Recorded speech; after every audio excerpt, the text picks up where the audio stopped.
On va parler d'une très belle découverte littéraire maintenant avec vous, Eddie Harris. Bonsoir.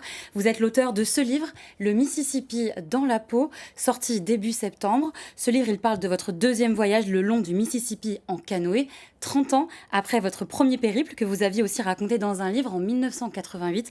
Alors, ma première question, vous avez choisi de reprendre votre pagaie. Qu'est-ce qui vous a poussé à le faire? Qu'est-ce qu'en fait le Mississippi pouvait vous apporter de plus? C'est plutôt une question du pays.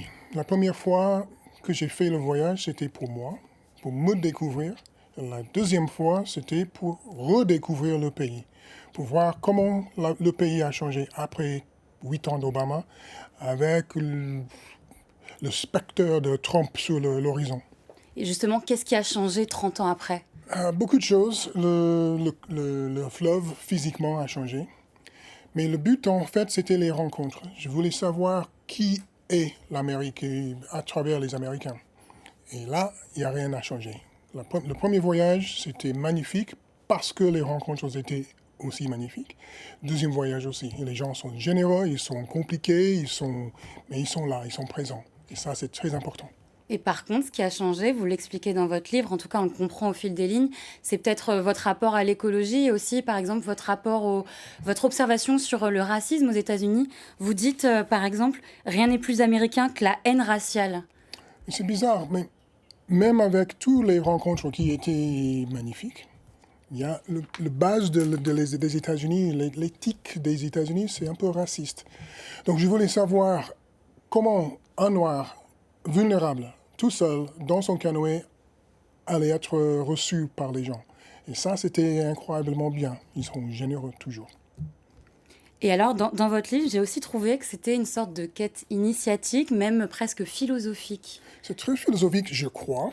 Et quand on parle de l'écologie, mon comportement avec l'écologie et l'environnement, c'est sûr que j'ai changé depuis le premier voyage, mais certainement dans le deuxième.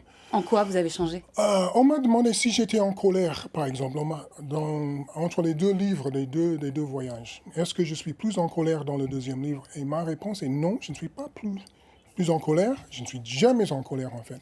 Je suis plus réfléchi, plus dans la réflexion. En quoi, sur quoi? Sur la question raciale aux États-Unis, la question identitaire, la question de qu'est-ce qu'un pays, les questions environnementales, tout ça a changé en moi depuis les deux voyages. Je suis plus sensible, peut-être un peu moins naïf, mais toujours optimiste et toujours dans la réflexion de qu'est-ce que ça veut dire d'être américain, qu'est-ce que c'est l'Amérique. Et ça, c'est grâce au Mississippi, finalement, ce fleuve que vous dépeignez dans ce livre. C'est Non, grâce mais à c'est ça? pas seulement un fleuve, c'est aussi le mythe américain. C'est quelque chose, c'est le fleuve physiquement qui touche pratiquement tout le pays. Ça traverse le pays. Quand on pense au Mississippi, on pense souvent au sud.